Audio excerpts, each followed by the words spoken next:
잠언을 어떻게 읽을 것인가? 이거부터 우리가 함께 좀 나누어 보겠습니다. 여러분, 잠언이라는 말씀을 볼 때, 이제 우리가 뒤에서도 좀 보게 되겠지만, 훈계라는 단어가 제법 많이 나오는데, 잠언, 제가 새벽 영생에는 이미 남겼어요. 자, 물어보겠습니다. 한자로, 잠자가 무슨 잠자라고요? 예, 맞습니다. 저도 사실은 몰랐었습니다. 근데 바늘 잠자. 뭐 저도 한자를 잘 몰라요. 그래서 이 잠자가 뭐지? 그냥 너무 익숙해서 그냥 그렇게 생각을 했는데 마침 찾아보니까 이게 바늘 잠자 말씀언. 그래서 잠언의 말씀을 읽을 때는 하나님의 말씀이 우리들에게 바늘이 되어서 우리들의 굳은 생각, 우리들의 좀 잘못된 마음들을 콕콕콕 찔러야 됩니다. 그러니까 잠언을 묵상할 때 우리가 찔리지 않으면 잠언을 좀 잘못 읽고 있다 이렇게 좀 생각하시면 되겠습니다. 그래서 남들이 찌르면 아프잖아요. 기분 나쁘잖아요. 그런데 하나님의 말씀이 우리들의 굳은 생각과 또한 연약한 마음들을 이렇게 콕콕 찌르면서 뭔가 일깨우고 각성케 한다는 것 얼마나 감사한 건지 모르겠어요. 자, 한편 잠언에는 우리가 이렇게 매일마다 지금 묵상을 하지만 너무 좋은 말씀들이 꽉 차 있습니다. 그런데 이게 되게 역설적이에요. 너무 좋은 말씀들이 많이 있다 보니까 때로는 이게 너무 좀 어려워요. 그러니까 제가 이걸 생각하면서 이렇게 생각해 보았습니다. 지난주 주일날 우리 이제 사랑복장에서 또 상반기도 정리할 겸 같이 좀 식사를 한다고 이제 미리 좀 말씀을 해주셔서 저희 부부가 초대받아서 갔어요.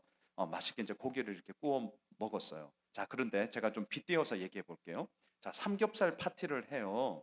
그러면 삼겹살은 물론 기본으로 있겠지만 그 외에 다른 뭐 상추도 있어야 되고 밥도 있어야 되고 김치도 있어야 되고 오이도 있고 고추도 있고 마늘도 있고 이렇게 이런 것들이 어우러져서 이렇게 쌈을 먹을 때에 그 풍미가 훨씬 더 많이 우리들 가운데 맛있다 이렇게 나오잖아요. 근데 이게 웬일입니까? 정말 삼겹살 파티 한다고 갔더니 삼겹살만 있어. 그러면 어때요? 질려요. 아니 물론 몇 점은 맛있게 먹죠. 그런데 질린단 말이에요. 자, 잠언이 사실은 이와 같습니다. 정말 한 구절 한 구절을 보십시오. 참 좋은 말씀이에요. 그런데 좋은 말씀이 계속되고 있어요. 노래가 기승전결, 이제 클라이막스로 막 다다르면서 그 클라이막스 부분이 늘 좀 그 노래를 생각할 때 우리들에게 흥얼흥얼 거리게 되잖아요.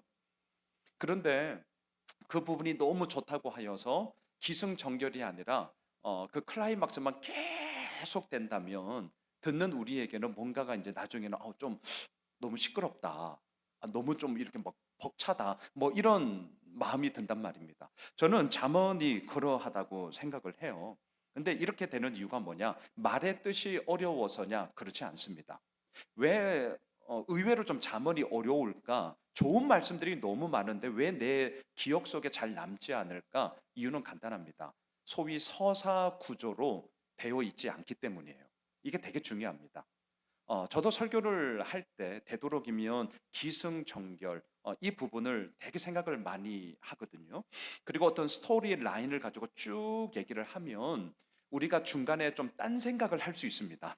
설교를 들을 때. 하지만 스토리 라인이 서사 구조를 가지고 형식으로 가지면 그걸 잠깐 놓쳤더라도 다시 이렇게 하고 그 이야기 라인으로 다시 들어오면 그래도 이렇게 이렇게 가는구나라는 맥을 잡을 수 있어요. 잠언은 이게 없습니다. 잠언은 서사 구조가 아니에요. 그래서 어렵습니다. 정말 좋은 말씀인데 의외로 이게 기억나는 구절이 우리가 굳이 암송하지 않으면 그렇게 썩 기억나는 구절이 없단 말입니다. 그렇기 때문에 뚝뚝 끊겨요. 그래서 잠언을 읽으실 때, 왜 이렇게 연결이 좀 나는 안 될까? 정상입니다. 너무 그걸 스트레스 받지 마세요. 지극히 정상적인 거고요. 굳이 비유를 하자면 서로 힘을 합치는 연합군의 모습보다는 잠언은 마치 자신의 색깔을 뚜렷이 가지고 있는 독립군들이 각각의 위치와 장소에서 자신의 역할을 다하고 있다. 그래서 논리적으로 이어가기가 좀 어렵습니다. 뚝뚝뚝 끊겨요. 괜찮습니다. 그게 잠언이에요. 하지만 잠언을 읽으실 때 요거는 꼭 기억하셔야 돼요. 하나님이 바늘로 나를 오늘 콕콕 찌르는구나. 그래서 잠언 말씀을 통해 나의 굳은 마음과 굳은 생각들이 일깨워지고 각성이 되어졌다면 잠언을 우리가 잘 읽고 있는 거다. 우선 이렇게 좀 서론적으로 말씀을 드리고 싶고요. 잠언의 저자가 누군가? 자, 성경을 좀 가지고 오신 분들은 저랑 함께 좀 찾아보시죠. 그리고 물론 제가 자막으로도 준비해 놓았는데요. 큐티책 갖고 오신 분들은 혹시 펜을 있으시면 이렇게 여백에 적어 놨다가 여러분들 성경에 좀 체크하면 좋겠습니다. 자, 잠언의 저자를 한번 저랑 같이 한번 찾아보시죠. 먼저 1장 1절입니다. 1장 1절 물론 자막에도 앞에 준비되어져 있고요. 성경을 이렇게 천천히 한번 찾아보시면 좋겠네요. 그리고 체크를 이렇게 한번 해보셔요. 우리 같이 한번 읽으시죠. 다윗의 아들 이스라엘의 왕 솔로몬의 잠언이라. 이렇게 해서 우리 큐티 책은 7월까지 9장까지 되어져 있습니다. 자, 9장까지 이게 솔로몬의 잠언으로서 9장까지 쫙 가는 거예요. 자, 그리고 두 번째 이제 저랑 같이 한번 찾아보시죠. 10장 1절로 한번 가보십시오. 성경 갖고 있는 분들은 자 10장 1절에 이렇게 체크하시면 돼요. 자 10장 1절 우리 같이 한번 읽어보시죠. 솔로몬의 잠언이라 지혜로운 아들은 아비를 기쁘게 하거니와 미련한 아들은 어미의 근심이니라. 그러면서 이제 이 10장 1절부터 이제 쭉 이어지는데요. 자, 세 번째 저 뒤쪽으로 이제 가겠습니다. 22장 17절로 가겠습니다. 자, 22장 17절. 저 이제 뒤쪽으로 갑니다. 우리 같이 한번 읽으시죠. 너는 귀를 기울여 지혜 있는 자의 말씀을 들으며 내 지식에 마음을 둘지어다. 그러면 앞서 10장 1절부터 22장 16절까지는 누굽니까? 솔로몬의 잠언이라가 쭉 이어집니다. 그리고 이제 세 번째 방금 읽었던 것처럼 22장 17절 지혜 있는 자의 말씀을 들어라. 그러니까 명시적으로도 솔로몬인가 이것은 이제 의견이 분분할 수 있게 되는 거죠. 명시적으로 솔로몬이라고 되어져 있지 않아요. 그렇기 때문에 그냥 있는 그대로 아하 지혜 있는 자의 말씀이 22장 17절부터 이어지는구나. 그냥 이렇게 체크하시면 됩니다. 어디까지 가느냐? 24장 23절을 보십시오. 자, 24장 23절. 우리 같이 한번 읽으시죠. 이것도 지혜로운 자들의 말씀이라 재판할 때에 낯을 보아주는 것이 옳지 못하니라. 아하, 앞서 22장 17절에서는 지혜 있는 자 단수를 썼는데 자, 24장 23절에서는 지혜 있는 자들 복수를 씁니다. 아하. 그러니까 이제 이 이후부터 이어지는 말씀들은 지혜로운 자들이 말했던 그 말씀을 지금 모아 놓았구나. 그냥 이렇게 보시면 돼요. 자, 이게 어디까지 가느냐? 25장 1절로 가보시죠. 자, 25장 1절 우리 같이 읽읍시다. 이것도 솔로몬의 잠언이요 유다 왕 히스기야의 신하들이 편집한 것이니라. 그렇습니다. 자, 25장 1절부터 이제 29장까지 솔로몬의 잠언이 다시금 이어지는데 이 내용은 후대 히스기야 왕의 신하들이 그 솔로몬의 잠언들을 편집해서 다시금 이 25장부터 29장까지 이렇게 이어져 구성해 놓았구나라는 것을 보여주는 것이죠. 자, 30장 1절로 가보시죠. 이렇게 이제 29장까지 가서 다시금 솔로몬의 잠언이었어요. 자, 30장 1절 우리 같이 읽으시죠. 이 말씀은 아게의 아들 아굴의 잠언이니 그가 이다엘 곧 이다엘과 우갈에게 이른 것이니라. 예, 그래서 30장은 아굴의 잠언. 특별히 유명한 게 뭡니까? 부하게도 하지 마시고 가난하게도 하지 마시고. 이게 아굴의 잠언에서 가장 유명한 말씀이기도 하죠. 자, 마지막입니다. 31장 1절로 가보십시오. 잠언이 31장까지예요. 자, 31장 1절 우리 같이 읽읍시다. 르무엘 왕이 말씀한 바 곧 그의 어머니가 그를 훈계한 잠언이라. 예, 르무엘 왕의 어머니가 훈계라는 말이 잠언에서는 참 많이 나옵니다. 바늘잠 말씀언 콕콕 찌르는 그 말씀을 마지막 31장에 기록해 놓았습니다. 자, 이처럼 잠언의 저자는 누구냐라고 할 때 이제 솔로몬의 잠언이 뭐 상당 부분 거의 다 차지를 합니다. 그럼에도 불구하고 명시적으로 다른 저자는 아굴, 또 르무엘 왕의 엄마의 잠언, 또한 명시적이지는 않지만 지혜로운 자 또는 지혜로운 자들로 이렇게 구성되어져 있는 잠언의 말씀이구나 우리가 알 수가 있게 되죠. 그럼 반대로 수신이는 누굴까? 이 잠언을 받는 이는 누굴까? 자, 지금 제가 어제 아침에도 내 아들아라는 제목으로 말씀의 영상을 좀 남겼는데요. 1차적으로는 내 아들아라고 하면 이제 솔로몬의 아들들을 얘기를 하겠죠. 왕실에 있는 왕자들이겠죠. 뭐 얼마나 많았습니까? 아내만 해도 수천 명이니까 자녀들도 많았을 겁니다. 하지만 그러한 왕실의 왕자들에게만 특정 지어서 이 잠언이 기록되어져 있느냐? 그렇진 않습니다. 그러니까 쉽게 말하면 특정인이 없어요. 이 말은 역설적으로 이 잠언은 모든 이들을 향한 말씀이다. 이렇게 우리가 받아들이시면 됩니다.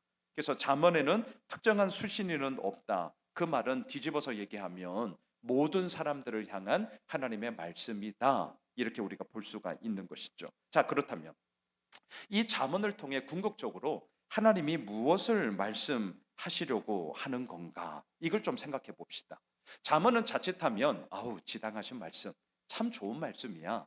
격언, 어떠한 삶의 이치를 깨닫게 하는 격언으로 우리가 그저 이렇게 단순하게 여길 수가 있어요. 근데 그러면 안 됩니다. 자, 자막을 한번 보십시오. 잠언 1장 1절이 잠언을 읽는 안경 키워드예요. 키워드.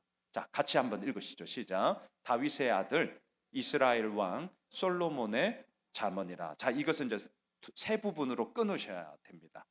제가 이거는 새벽 현장에서는 좀 말씀을 약간 언급해 드렸었는데요.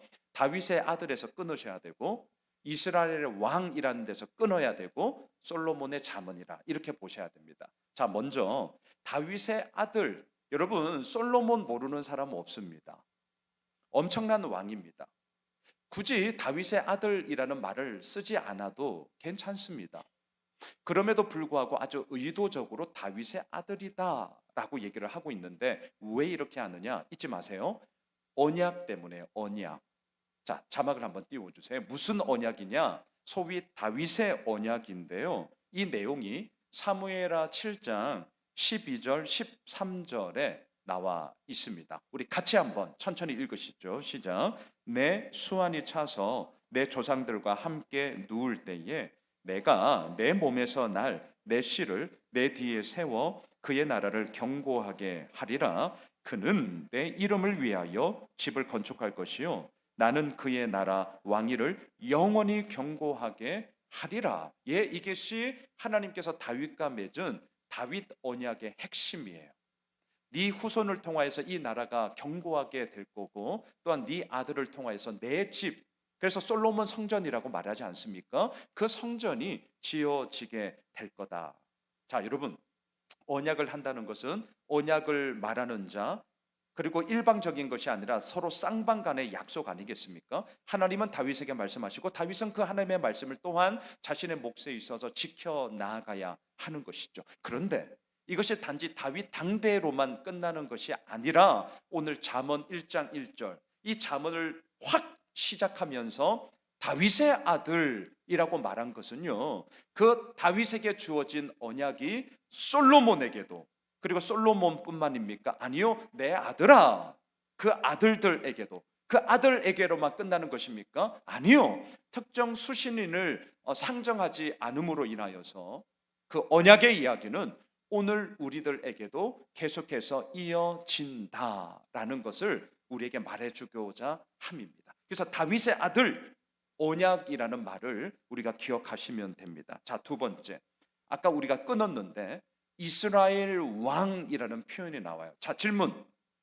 이스라엘의 진짜 왕은 누구예요? 맞습니다. 이걸 절대 잊으시면 안 돼요.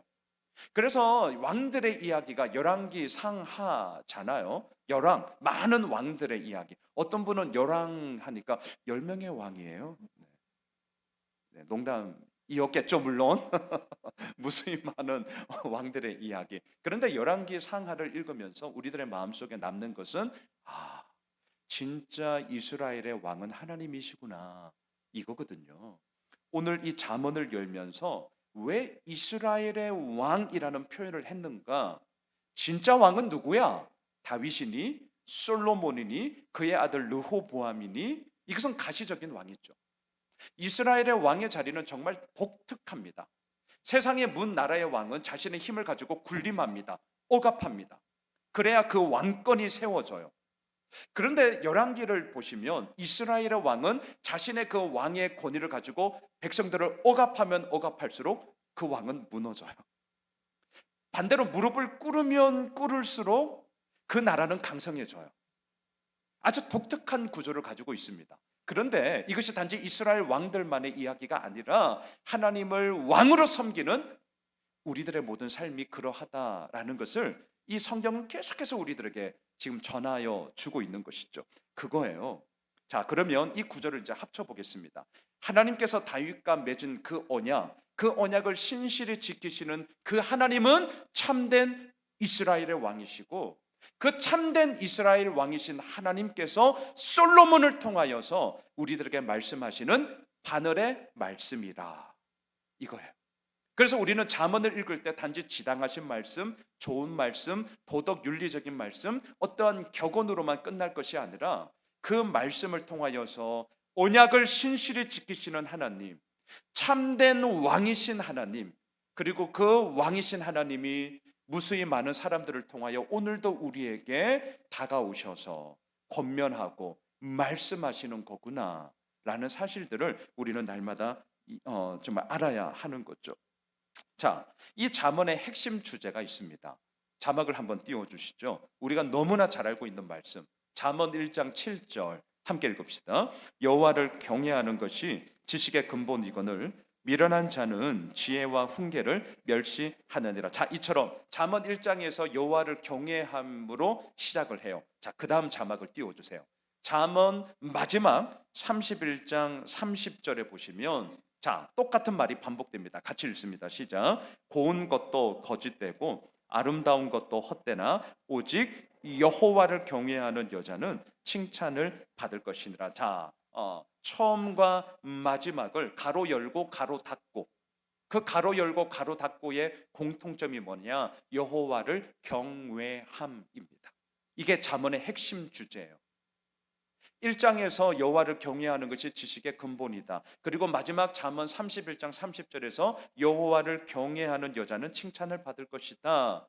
여호와를 경외함으로 시작해서 여호와를 경외함으로 마치는 것. 그래서 잠언을 통해 결국 우리들의 마음속에 남아야 하는 것은 야, 이렇게 살아야 돼. 야, 이렇게 하면 안 돼. 물론 맞습니다. 하지만 그것의 가시적인 의미만 남을 것이 아니라 그 가운데 우리는 무릎을 꿇고 하나님, 정말 내 힘으로 하는 것이 아니군요. 이러한 모든 말씀들이 나에게 콕콕 찌르는데요. 하나님, 결국 그렇게 말씀하시는 하나님을 경외함만이 내 삶의 진정 힘이 되는군요. 그 주님을 사랑합니다. 이거예요.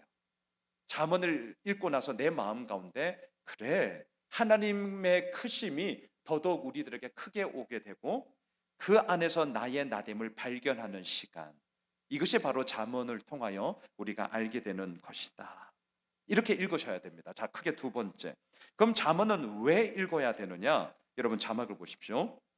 많은 이유가 있겠지만 제가 1장 2절, 3절, 4절로 같이 나누고 말씀을 정리하겠습니다. 자, 잠언은 왜 읽어야 되느냐? 자, 1장 2절 같이 읽으시죠. 이는 지혜와 훈계를 알게 하며 명철의 말씀을 깨닫게 하며. 그렇습니다. 지혜란 무엇입니까? 내가 알고 있는 지식이 내 모든 상황의 적재적소에 쓰여지게 하는 능력, 이게 이제 우리에게는 지혜 아니겠어요? 자, 훈계를 알게 한다. 훈계는 무엇입니까? 책망하고 우리를 바르게 함을 통하여서 올곧은 길을 걸어가게 하는 것. 그래서 우리가 잠언을 읽어야 돼요. 명철은 무엇입니까? 삶의 이치를 깨닫게 하는 소위 통찰력, 인사이트 있다, 이런 말을 하죠. 이러한 명철을 우리는 잠언의 말씀을 통해서 알게 되기 때문에 잠언을 읽어야 됩니다. 자, 3절을 띄워 주시죠. 같이 읽읍시다. 지혜롭게, 공의롭게, 정의롭게, 정직하게 행할 일에 대하여 훈계를 받게 하며. 자, 훈계라는 단어는 여하튼 계속 나옵니다. 왜? 바늘의 말씀이기 때문입니다. 자, 여기서 공의와 정의라는 말이 뭐 좀 이렇게 비슷한 의미로 사실은 쓰여지는데요. 왜 이렇게 달리 했을까? 제가 좀 이렇게 주석도 찾아보고 원어도 좀 찾아보니까 이 안에 조금 다른 의미가 있어서 이건 제가 말씀을 드리고 싶었습니다. 자, 여기서 말하는 공의는 뭐냐, 이런 거였어요. 다른 사람의 어려움과 고통을 보고 함께 아파하는 것. 이게 공의의 뜻이더라고요. 다시요. 다른 사람들의 아픔과 눈물을 함께 아파하는 것. 그래서 제가 이 공의를 좀 고상하게 얘기를 한다면 회복적 정의다, 이렇게 말을 할 수 있습니다. 회복시키는 정의. 뭘 회복시킵니까? 그 눈물과 그 아픔을 씻어주면서 그 자리 가운데 다시금 일어서게끔 회복시키는 정의가 공의로움이라고 해요. 자, 또 한편 정의는 무엇입니까? 재판관이 법정에서 옳고 그름을 따지는 법적 정의로움. 이게 이제 우리가 흔히 말하는 정의롭다라는 말을 할 때 쓰여지는 단어이죠. 좌우로 치우치지 않는 것입니다. 자, 이처럼 지혜롭고 공의롭고 정의롭고 또한 정직하게 우리가 살아갈 수 있는 힘이 잠언에 있기 때문에 우리가 잠언을 읽어야 되고요. 마지막 4절 읽고 제가 마무리하겠습니다. 같이 읽을까요? 어리석은 자를 슬기롭게 하며 젊은 자에게 지식과 근신함을 주기 위한 것이다. 그렇습니다. 어리석은 슬기롭게 하고 젊은 자에게. 여러분, 여기서 젊은 자는 누굴까요? 이거 잘 들여다보셔야 돼요. 단지 진짜 나이가 어린, 오늘날 말하면 한 20, 30대, 40대 후반 젊은 자, 나이의 의미가 사실 아니에요. 여러분, 여기서 말하는 젊은 자, 성경에서 말하는 젊다라고 할 때 단지 연령이 아니라 이렇게 생각하셔야 돼요. 내 힘으로 내가 얼마든지 할 수 있어, 이거예요. 성경이 말하는 젊은 자의 의미는 물론 연령의 의미가 있는 본문도 있습니다. 하지만 잠언에서 젊은 자에게 지식과 근신함을 준다라고 할 때 이 젊은 자는 누구냐? 내 힘으로 내가 얼마든지 할 수 있어, 이 생각을 가진 자는 나이가 많더라도 여기서 말하는 젊은 자예요. 그 젊은 자에게는 뭐가 필요합니까? 지식과 근신함이 필요해요. 특별히 근신함은 셀프 컨트롤이에요. 자기 스스로의 그런 컨트롤함이 필요해요. 그것이 어디에서 오느냐? 바늘로 콕콕 찌르는 잠언 말씀을 통해서. 그래서 이 잠언을 읽어야 합니다. 내 힘으로 할 수 있어. 이것이 우리들에게 꽉 차면 꽉 찰수록 안 들리거든요. 오늘 점심 때였어요. 어제 오후에 우리 이제 금곡동 이 작은 교회 연합, 우선 5교회 목사님들이 잘 모이고 그 외에도 이제 간헐적으로 이렇게 모이시거든요. 어제 오후에 한 목사님이 이제 전화가 왔어요. 목사님, 오늘 이제 점심 때 시간이 좀 되냐고. 됩니다. 근데 왜요? 그때 이제 모이고자 하는 이유가 바로 저희 교회 옆에 더 열림교회라고 있어요. 근데 이제 목회를 접으세요. 그래서 오늘 이제 점심 때 같이 좀 얼굴 보고 점심 식사 하려고요. 그럼요. 그래서 이제 오늘 점심 때 같이 모였어요. 맛있는 거 먹고 서로 얘기를 나누다가 이제 마음이 너무 아팠습니다. 소위 동종업계 죄송해요, 이런 값싼 표현 써서. 근데 아주 그냥 리얼하게 그냥 같은 그런 사역자로서 정말 그 어제 오후에 그 전화를 받고 실은 마음이 참 무겁고 좋지는 않았습니다. 오늘 같이 뵈면서 그냥 물었어요. 뭐 궁금하니까, 목사님, 어떤 연유로 이제 이렇게 교회를 정리를 하셔요? 결론적인 것은 그거였습니다. 10여 년 동안 개척의 기간 동안 했지만 돌아보니 내가 너무 준비 없이 개척을 했다라는 생각이 계속 그분에게 있었고, 또한 현실적으로는 뭐 교회가 좀 어렵다 보니까 재정적인 이런 압박이 너무나 커서 더 이상은 내가 버틸 수가 없다라는 부분 때문에 우선은 좀 멈추기로 했습니다. 사역을 뭐 이후에 그만 뭐 전혀 안 한다 이런 건 아니고요. 제가 좀 멈추고 다시금 하나님 앞에 묻고 좀 그런 시간들을 충분히 가지고 나서 또 어떠한 모양으로 하나님께서 쓰실지는 모르겠지만 그 길에 순종하려고 해요. 라고 이제 목사님이 말씀을 하시더라고요. 그래서 함께 맛있는 거 먹고 서로 격려하고 또 다음에 또 좋은 기회가 있을 때 우리 함께 또 모여서 삶의 근황을 나누자 이런 얘기를 했습니다. 자, 제가 왜 이 얘기를 하느냐? 오늘 마지막 4절에 젊은 자의 모습. 그 목사님도 그런 고백을 한 거예요. 개척을 하기 전에는 나름대로의 뭔가 이제 그런 이력이 붙었으니까 할 수 있을 거야. 물론 그 마음 있어야죠. 그 마음 있어야 됩니다. 하지만 이제 그 마음 가운데서도 하나님께서 어떻게 이루어 나가는지를 계속해서 봐야 되는데 그런 이제 여간 속에 이제 본인의 고백이에요. 우리는 감히 뭐라고 말 못하죠. 본인의 고백으로 그럼에도 불구하고 잘 준비되지 못함, 그 가운데 내가 내 힘으로 뭔가를 자꾸 해보려고 했음, 그것이 참 하나님 앞에서 마음에 걸립니다. 50대 중반의 목사님의 그 얘기를 들으면서 다시 한번 또 오늘 마침 이 말씀이 이렇게 같이 생각이 되면서 저 역시 그냥 속으로 그래 맞다.